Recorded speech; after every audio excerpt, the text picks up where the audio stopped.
If you want to be great, he says, embrace being uh, misunderstood just like them. Emerson argues that the individual should have faith that inconsistency is an appearance only, since every action always reflects an underlying harmony that is rooted in one's own individuality. So long as the individual is true to themselves, their action will be authentic and good. তো Emerson এখানে বলছে যে আসলে আমরা উপরে যেটা misunderstood যেটা থাকবে আর কি, সমাজের প্রচলিত নিয়মের বাইরে যায়, এটা আসলে শুধু একটা অ্যাপিয়ারেন্স, এবং এটার একটা ইন্টারনাল আউটকাম আছে বা এটার একটা আন্ডারলাইং হারমোনি আছে। সেটা কি? সেটা হচ্ছে ইন্ডিভিজুয়ালের যে থটগুলো আছে, থটগুলো সেই থটগুলোর প্রকাশটা হচ্ছে আসলে এই মিসআন্ডারস্ট্যান্ডিংটা বা সেগুলোর এক্সপ্রেশন এটা। তো আর যত হচ্ছে এই মানে এই ব্যাপারগুলোকে আমরা, এই ব্যাপার বলতে আমাদের ইন্ডিভিজুয়ালের থিঙ্কিংগুলোকে যত বেশি আমরা ভ্যালু দিব, বা হ্যাঁ যত বেশি ভ্যালু দিব তত বেশি মানে আমরা তত বেশি অথেন্টিক কাজ পাবো আর কি, তত বেশি অথেন্টিক চিন্তা, গুড এবং অথেন্টিক অ্যাকশন আমরা তত বেশি পাবো। Part of the essay, Emerson hopes by now that everyone realizes how ridiculous conformity is and the negative impact it is having on American culture. তো এমারসন বলছেন যে তিনি আশা করেন যে ফার্স্টের যে এতক্ষণ ডিসকাশনটা ছিল এটা থেকে আমরা বুঝতে পারছি যে কনফর্মিটিটা আসলে কী পরিমাণ রিডিকিউলাস একটা ব্যাপার, এবং এইটার ইম্প্যাক্টটা আমেরিকান কালচারের উপর এই রিডিকিউলাস কনফর্মিটিটার ইম্প্যাক্ট আছে বলে তিনি বললেন।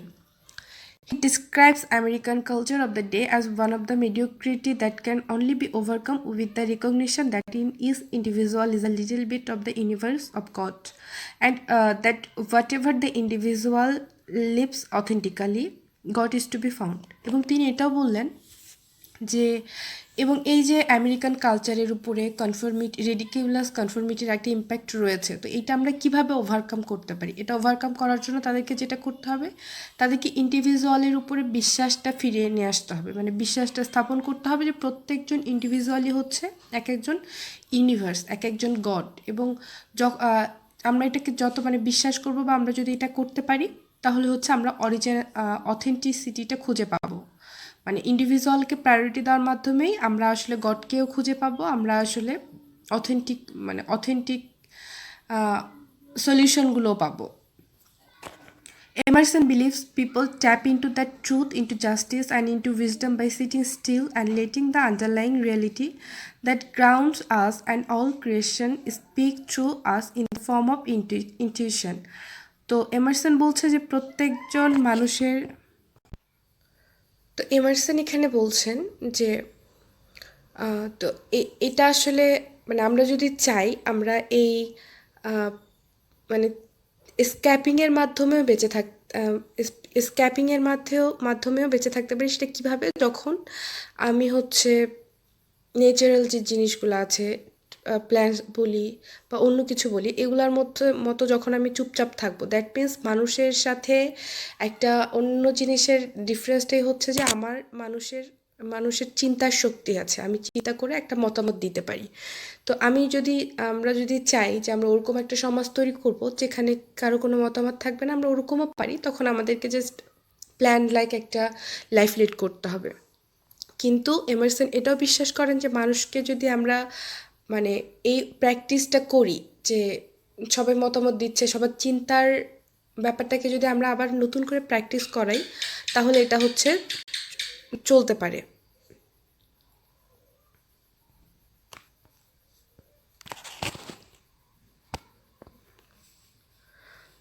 তারপর এখানে বলছে, Emerson laments that his society has lost all sense of what it means to be self-reliant individual. তো উনি ল্যামেন্ট করছেন কেন? যে তার সোসাইটি, দ্যাট মিনস আমেরিকান সোসাইটির কথা তিনি যে একটু আগে বললেন, যে এটা হচ্ছে অলরেডি তাদের এই সেলফ রিলায়েন্টের যে ব্যাপারটা, এটা টোটালি হারিয়ে ফেলেছে, মানে তারা এটা থেকে অনেক দূরে সরে গেছে।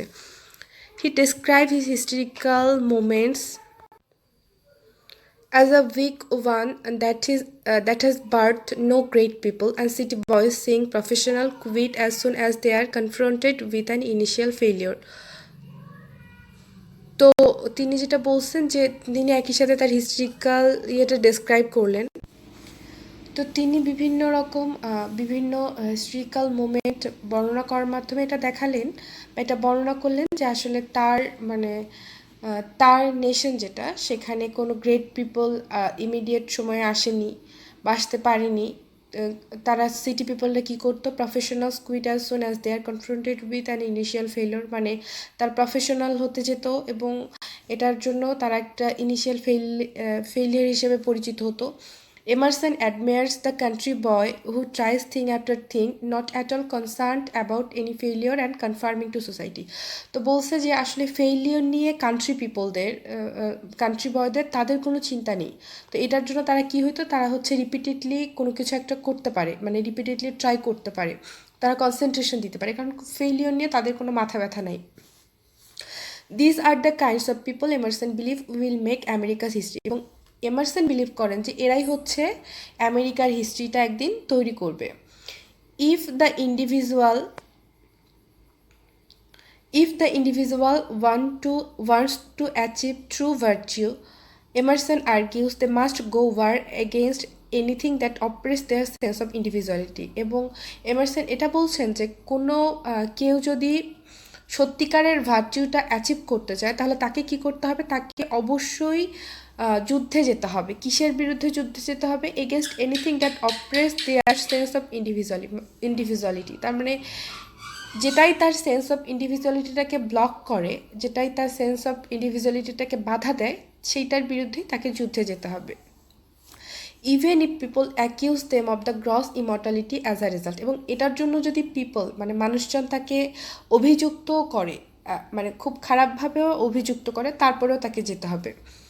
Taking care to meet their idea of their duties to loved ones as even to themselves will vindicate them and maybe even bring people around to their way of seeing.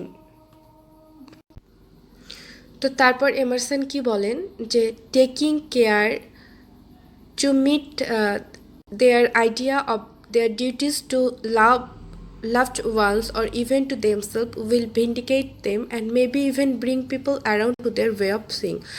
তো তিনি বলছেন যে এই যে মানে ইন্ডিভিজুয়ালিটিটাকে আমি ভ্যালু দিব সোসাইটির বিরুদ্ধে বা নিজের সাথেই যুদ্ধে যাব, তো এইটার মাধ্যমে কি হতে পারে, দুইটা ব্যাপার হতে পারে। একটা হচ্ছে যে হয়তোবা আমি আমার যারা কাছের মানুষ ছিল, লাভড ওয়ান বলি, বা সমাজের অন্যান্যদের কাছে, এদের কাছে কারো কাছে হচ্ছে তাদের থেকে আলাদা হয়ে